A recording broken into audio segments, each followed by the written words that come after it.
Hello everyone, I'm Alisha from CityArts, a community arts center in downtown Wichita, and today I'm going to show you how to draw a piece of pottery using just a piece of paper and something to draw with and something to color with. I wanted to tell you guys a little bit about pottery because you're learning about Greek mythology, and pottery is one of the oldest art forms in the world. It's 20,000 years old, and it's something that we still use today. I am a potter at home, and I work on a kick wheel, so that means that I work on this machine that spins around really fast, and then I can push clay around to make different forms. So here is an example of a coffee mug that I have made on a pottery wheel. And there are a couple of components of pottery that I want to tell you about. There's some key words.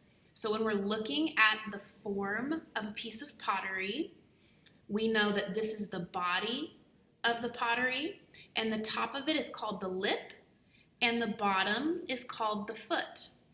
And also, you guys probably know what this is called, the handle. And I also have an example of a planter that I made here at CityArts. And this is a planter because there's holes in the bottom, and I can put a plant in there, and then when I water it, then it doesn't get too soggy in there. But do you guys remember what the name of the form is? This is the body, and the top of it is called the lip, and the bottom, the foot. Okay, so if you guys will get out a piece of paper and something to draw with and something to color with, then we can get started on our drawing. I'm going to draw with a Sharpie or a permanent marker because that'll show up really nice here on the computer screen for you guys, but you could use a pencil so you can erase away any little lines if you wanted. You could draw with your colored pencil, draw with a marker, and I colored with colored pencils for this here, but you could use paints, oils, pastels, crayons, anything you have that you like to make it bright and colorful. So what we're going to do is we're going to create a kind of squashed circle, like a flattened circle. And I'm going to start up here at the top of the page to draw the lip of my pot. And I'm going to draw kind of like a smashed, flattened little U shape, an upside down U. And then I'm going to reflect that below. And please feel free to stop this video at any time so then you can draw and catch up with me and then press play to keep going. To create a three-dimensional look, let's create another U shape on the inside. So then that's the inside of our piece of pottery there because we know that the pottery is hollow. Now we're going to begin to draw the body. So let's draw two lines, and that's actually called the neck of the pottery. So two lines, and then here we're going to draw something big and round. And what I'd like you to do is put a little dot down the, kind of imagine a line down the middle of your page here, and put a little dot. Maybe make that a little darker so you guys can see it.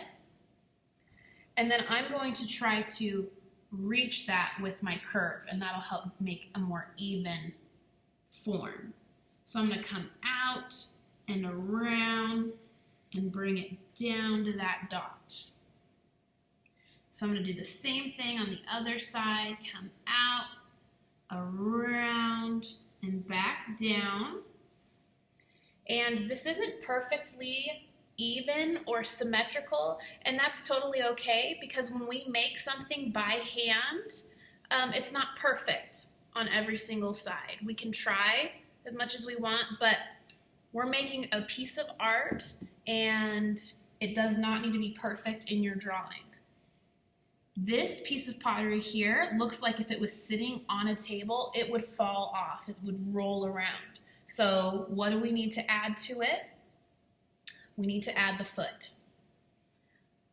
So let's draw a little line on the side of the pottery and then a curved line to meet it. And then that gives it a little foot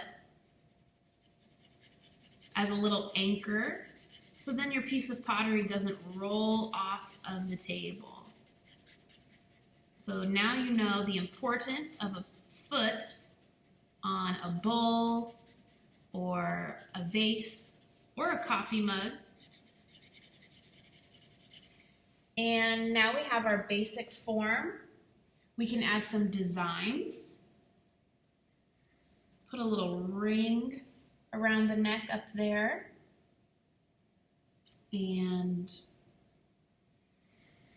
to create that same design that I did over here, I just made two big curves. And then you can go ahead and create any other designs that you would like on here.